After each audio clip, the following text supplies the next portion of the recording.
We're now transitioning to our next talk, who also gets to be in person with us today. So yay! Which actually means someone else is going to be playing Animal Crossing for them, which is also even cooler about getting to do things like this. So up next, we have Pete Cheslock talking about the obvious evolution of observability and getting to tell us all about his journey. So let's give it up to you, Pete. All right. Well, first off, I need to thank Maddie Stratton for creating my emoji. You all can't see, I am really wearing a bow tie and suspenders right now. No, just the glasses and the man bun are the two accurate parts of this wonderful. And Maddie is also navigating the emotes for me, if you can't tell. So if you find the talk boring, Maddie's going to help me out with dance moves, I suppose. I don't really know. We're going to find out. This is him getting back at me for screwing up a lightning talk he gave like 8 years ago, and he's never forgotten it. So anyway, my name is Pete. You can find me on Twitter at Pete Cheslock. I'm just kind of a burned out sysadmin, I guess you could call it. I mean, I think that's SRE these days, but... So I've been a technical operator for most of my career, started as sysadmin 20-something years ago and got into cloud and the DevOps world, and really just luck and circumstance got me in there. But I've always been kind of a product-minded kind of ops person, working on open source tools, which was a lot of fun. And mostly working for software startups. So we were all like product startups. When I learned that product people didn't have to have a PagerDuty account, I realized maybe I should be a product manager. I am not a product manager, though. I have the most amazing title, growth and community. But Pete, what does that mean? It means whatever the hell you want it to mean. So I work for a company called AppMap. What the title does mean is I help grow and educate the community for the AppMap open source tool. It's a really awesome runtime code analyst, an analyzer. We've got 19-some thousand people, developers that are using it from a whole walks of life. It's open source, and what's really cool is that it is distributed through the code editor marketplaces, which is a really new thing for me, and honestly, it's that aspect that is kind of driving what we're going to talk about today. So I just wanted to say that I'm really excited that Apple came out with their dynamic island feature just in time for the deserted island DevOps. I got Keynote working inside of it, so it's a really great user experience here. I know everyone did like fancy like island slides. This is the level of the slide. It's all downhill from here. So enough nonsense. We got to get into the real nonsense of this talk. So I want to talk about kind of 4 trends that I believe relate to observability, and I'm going to use that term very broadly, and I'm going to probably anger everyone here who works for an observability company. I'm not going to ask you to raise your hands. It's probably half of everyone here. So there's an emerging focus on new tools for efficiency, developer efficiency. And I think it's even more important now as the current economic times that we're in, this economic uncertainty. Companies are looking for data and insights into this developer efficiency. The first topic is this trend is this greening of the software developer population. And I mean it's the market forces changing the composition of your development teams. Another one is software design issues are representing these new constraints to productivity and velocity in your org. Just understanding your existing software design, if any, and the impacts of the code changes in light of all of those designs that may be in place. So basically calling that one design is the new constraint. We're going to talk about observability of everything and how software observability differs from monitoring. So this will be a little bit of observability 101, but how it should relate to good software quality delivery. That's the ultimate goal. And then shift left. I know Jake was here before talking about shift left, and I kind of chuckled when he mentioned it because I have it on my slide deck like crossed out. I both love and hate this term. Maddie, help me out with a hate emote. Come on, man. There you go. I hate that term. But I hate how good it is, right? It's just so short and sweet. It tells it like it is. But I think this actually relates to observability as well, and I want to talk about it. So what do I mean by greening of the developer population? I mean that there is an explosion of developers from non-standard backgrounds and code academies. Developers are coming from everywhere, self-taught. And the demand for software developers is growing and projected to grow 20% by 2028, which is faster than the rate of every other job out there. And so because of this, all these new software developers are joining the workforce. And even with the higher than normal layoffs we're having right now, we're still seeing the demand for senior talent is just incredibly high. And anyone here who has been hiring software engineers, really of any level, can probably attest to just how hard it is to find people right now, which is amazing because like you'll hear about all these layoffs happening. And it's like those folks are just snapped up in seconds. So there's also this high motility in the marketplace right now. Workers are still sought after, as I mentioned, and people also move jobs rapidly. I've always said that there's this undercurrent of hiring where the best people that you want to work for, you have to hire them like 6 months before they even quit. And you know they're going to quit because you're talking to them at a conference like this and they're just like ragging on their place. And you're like, hey, I'm at this cool company, work with me. So why is everyone green? And it's because the devs are sticking around, and not just devs, but I'm going to say generically technical people stick around for only about 2 years. This is from some research that's been done. So if you think about the time it takes to get productive on a code base is like maybe 3 or 6 months, no matter how well organized and documented it is. So I make the statement that everyone is green, right? Coming into a new place. It's going to take you time to become productive. And then, okay, now your like net productive time is like 1 year before you move on to a place. That's really shocking. So a lot of growing software companies actually actively try to avoid premature optimization, which technically is the right thing to do, especially if you're a startup and you need to get to like product market fit before you burn through your money. And so that leads to the rise of the monolith web application. And then outside of that giant monolith is that person who designed it and wrote the code, and maybe it's not there anymore. So that knowledge is lost and probably not documented anywhere.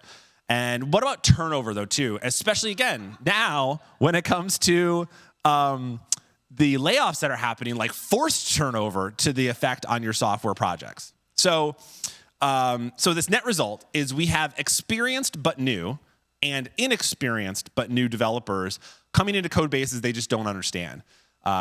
Developers are constantly onboarding to new code bases through job changes, internal and external.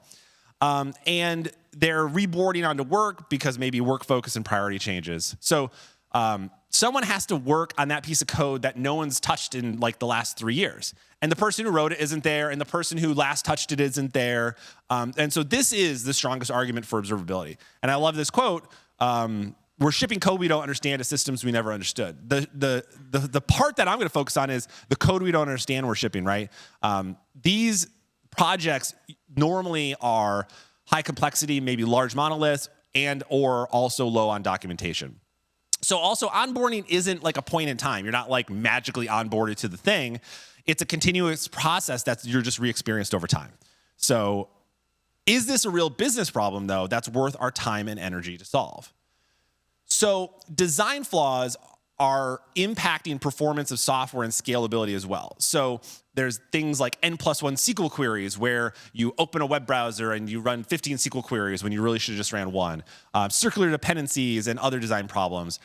What I think is so amazing, so this is a list of many of these. They have these CWE numbers. That stands for the Common Weakness Enumeration, is a site that tracks software weaknesses. And they come out with their like top 25 list of the top software weaknesses that are out there.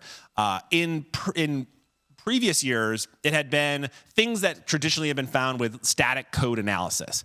Well, today, static code analysis is generally installed most places, even though everyone kind of hates it, and it's false positives, but it's generally out there, and it's catching a lot of those things. So there's been a shift in like the last couple of years where the top performance and security flaws are all design issues. They're all things that you can only see when the code actually runs. So you have to actually visibly see the code execute to pick them up. So then you have things like code reuse happening, and not just from Stack Overflow. People give a lot of crap to Stack Overflow and people just copy and pasting. But I've also seen it with inside internal code bases as engineers seek to follow established patterns, right? They want to take a bit of code that someone else has already used and use it somewhere else. And so as companies grow and scale, the velocity of software continues to slow down. Design becomes ad hoc, if it even exists. And so you just end up with this difficult to optimize code. And then, of course, the classic blob. I like that they call it the blob because, like, it's basically like if you've ever, I've seen this at one place where it's like the lines of code metric is rather useless, but the lines of code in like a function is very useful, and so that's the blob. So actually, I love this this cartoon. There's a very tiny link that you can try to read and type it in, and there's a more to the joke here. But what this cartoon is basically showing is how a developer is spending more of their time understanding how the code operates by reading it, right? And it's a huge mental drain to do so, to understand how things connect. And the last part, which is the funny part that I cut out because I don't want there to be anything funny in this conference talk, is someone comes over and like interrupts the person. The only thing that will be funny is Maddie's emotes for my character. But the last part of this, when someone comes over, it's like, oh, hey, did you get that email I sent you? And like, poof, right? And then they have to start back over again. So observability, using observability, we can illustrate code design and surface runtime implications of those changes. And it's also an opportunity to extend the mental model to the developer while the code is actively being written. And hopefully is a way to validate early in that design that they can understand the principles that they're adhering to and actually follow them. So this is where we're going to slide into observability of everything as a trend. This is where near and dear to my heart. Do I have a heart emoji, like a happiness one? I love observability. So the cool kids call it Ollie, O11Y. It's a lot easier to write, and sysadmins are lazy, so observability is long. I don't even know if I spelled it right. I've misspelled it in like 5 places on this talk.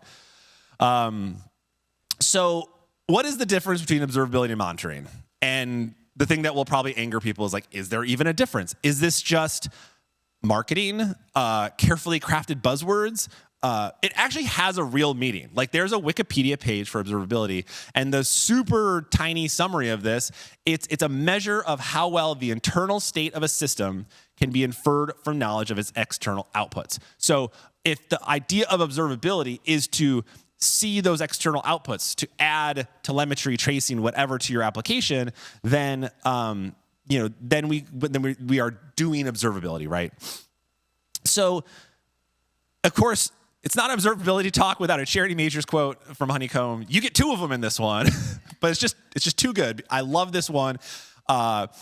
The first one saying monitoring is for running and understanding other people's code, your infrastructure. Like you still need to monitor infrastructure and networks and things like that. Observability is for running and understanding your code. The code you write, change, and ship every day. The code that solves your core business problems. So yes, these are 2 fundamentally different things. And I think this is maybe my hot take, is observability is actually an evolution of the technologies around monitoring as data storage and query engines have matured to even support asking some of these questions. So a lot of times you hear people say, oh, well, the 3 pillars of observability. And there's a lot of hate online about this, which is probably accurate. I always think of this as a point of maturity, though, that you get to observability by mastering at least a couple of these things first. I think observability is hard to come out of the gate with if you're new to the industry, if you're new to the space, and some of these other areas are a lot easier. So if I was a big monitoring company, and I'm not, and I was seeing a rise of this new buzz term, I would probably say, well, yeah, sure, I got that observability that you want. Like it's on my truck right here. Metrics, logs, traces, we got it. And so they get bundled together incorrectly. But that doesn't mean that they're not useful. So, metrics, logs, traces, these are for what we call the known unknowns. They're the questions you already know you want to ask, right? There's some sort of graph or dashboard that you can look at. When you already want to monitor for something inside, like some sort of data in a known boundary, that's really helpful. And I always love this particular screenshot because it's missing actually any link to the code itself, the thing that's actually generating these outputs. So I'm going to come back to that.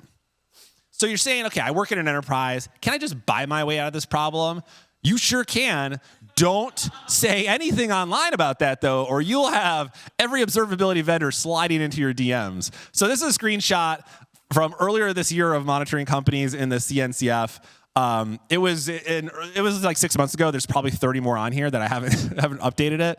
But monitoring vendors can create graphs for you, and they can set thresholds, and they can page you when things go bad. Logging tools will happily ingest your data as long as your credit card keeps working. And they will let you index on various dimensions to ask all the questions you think you need. And APM tools will instrument your code automatically and surface, again, those well-defined unknowns, like which of your endpoints are slow. So let's go back to those supposed 3 pillars, right? Metrics are great, but they suffer some limitations. You have to know the questions you want to ask. They're generally pre-aggregated. So consider you have dozens or hundreds of web servers and you're capturing metrics at a per server level. It's very costly to do that. So maybe you want to bundle those together and aggregate those over time. The downside, though, is when you're doing that, maybe you're not saving the request patterns, you're not saving the full details of the request. There's a lot of context, essentially, that is lost. But they're still useful, and they're helpful for overall trend analysis. So again, these metrics are really helpful when you're trying to scale apps inside of a known boundary. You kind of know where things are going to go off the rails. So what about logs? Again, Jake talked earlier today about having a logging stack and talking about logs being important. Oftentimes, they're just these structured strings we just haphazardly write out to disk or standard out even. Maybe they don't even go to disk. But maybe you have like a mature logging strategy or you're using like a shared logging library that you can shove this data in some sort of structured way. But another problem that I see with logs is that if you're lucky and your app is like spitting out log lines, 1 request per line, like that's great and you can parse it. But like, what if your application spits out like 2 log lines per request and now you have to like correlate them together? And so the last part of it is it's just expensive. Like you're going to generate a ton of data and you're going to shove it into an Elasticsearch cluster or hosted something or other, and it's just going to cost you a fortune. And that makes me, I guess, tired and probably angry. Angry I'm spending so much money. Why am I not angry, Maddie?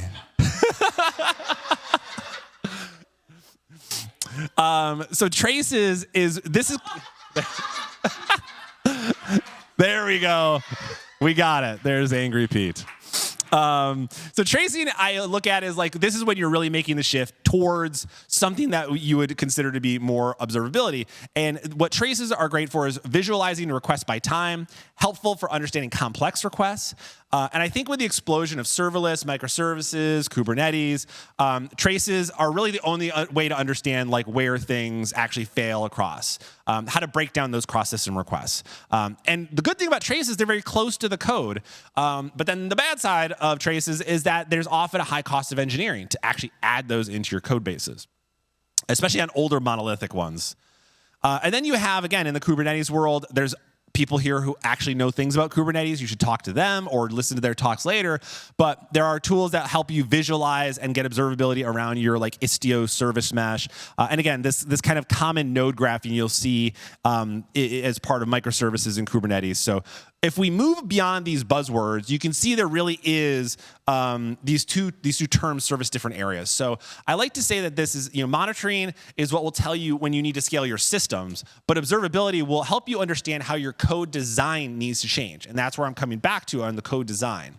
So what's the actual problem here? We're spending a ton of money on this stuff. And it's not only a money problem, but at the end of the day, I think most of us work for places that try to make more money than they spend. So it actually is a problem. And oftentimes we're like spending money that isn't ours anyway, and that's also a problem. So if you look at the like SDLC process flow, which is kind of a gross old enterprisey thing, but it makes a lot of sense. It's easy to understand how we've been optimizing for the delivery of software. But if you look at it, monitoring and observability, it's shifted far right. Like it's so far right, it's off the board because we do all this investment in production after we've already impacted our customers and furthest away from development.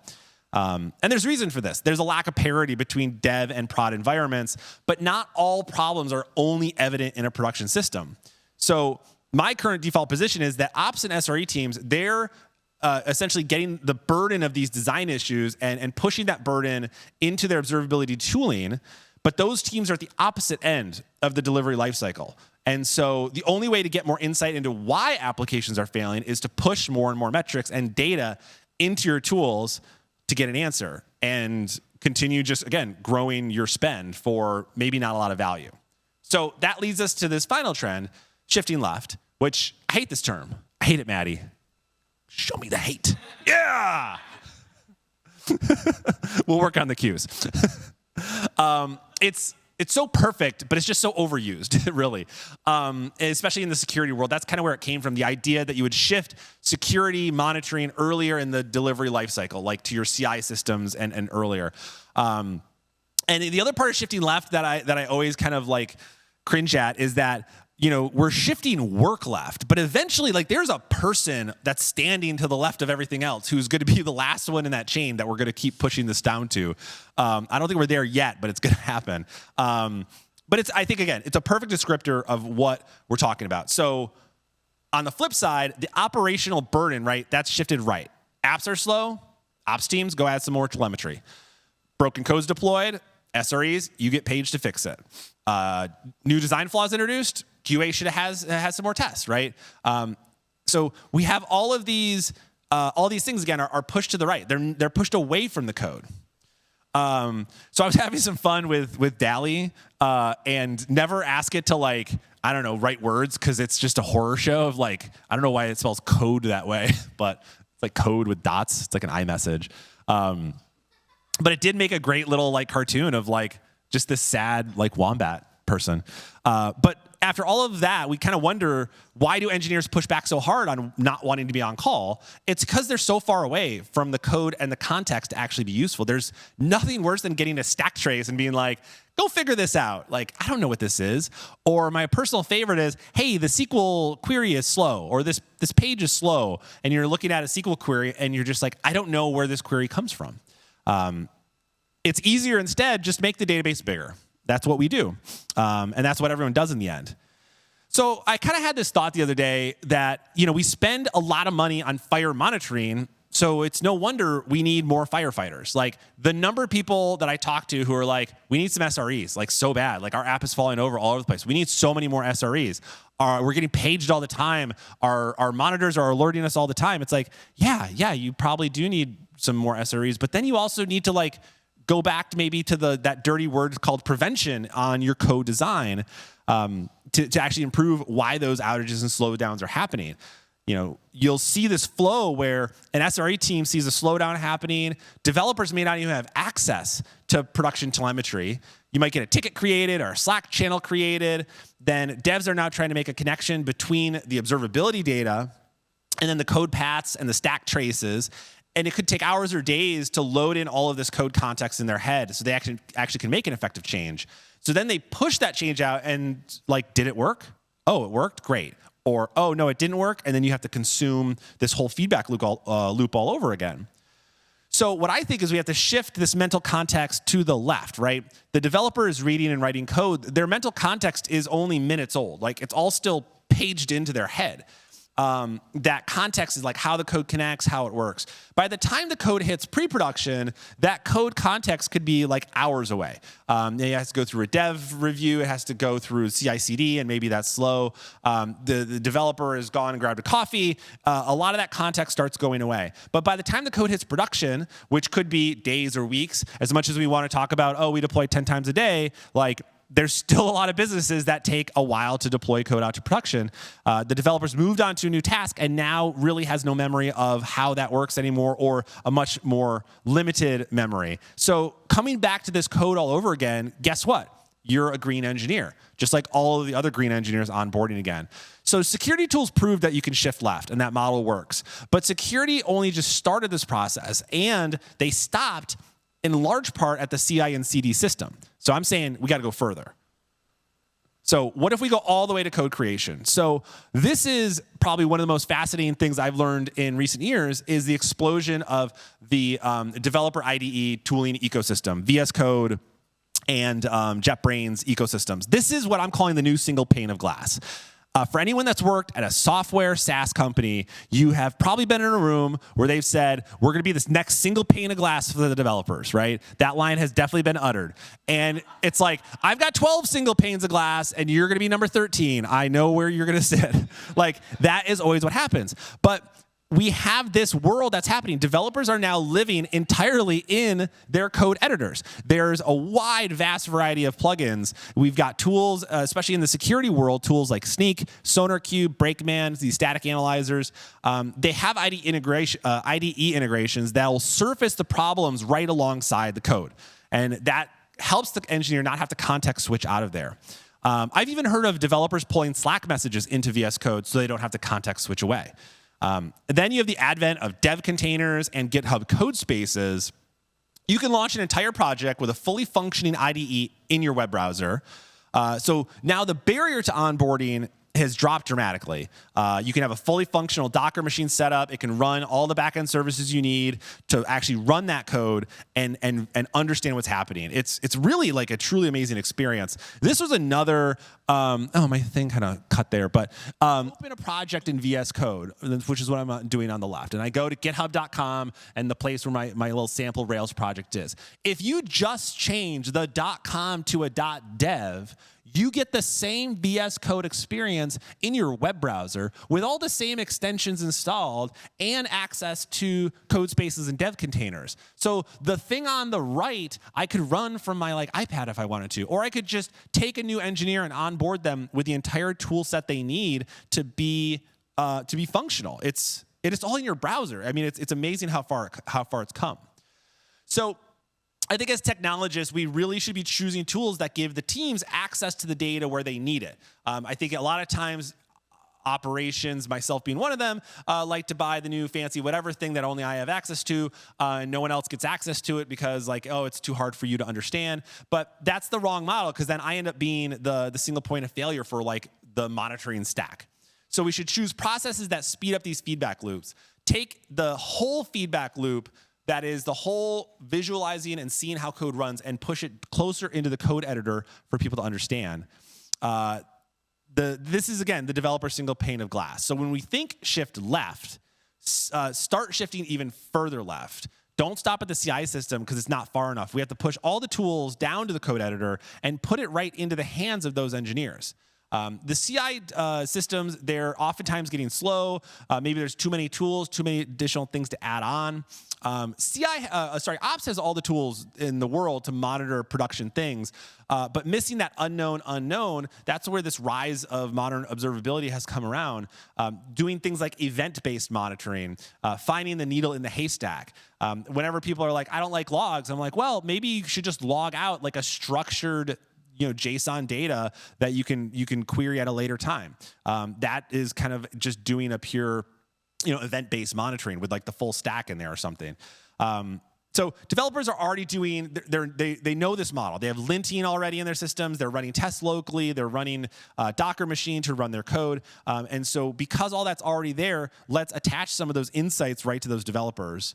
And these developer ecosystems are massive. Visual Studio has over 30,000 plugins. JetBrains has over 6,000 plugins. And they help and they exist for not only day-to-day development, but also observability tools delivered by SaaS vendors to actually put some of those observability insights that are in the web application down into the code editor. And they help make these necessary connections between the code and the information there.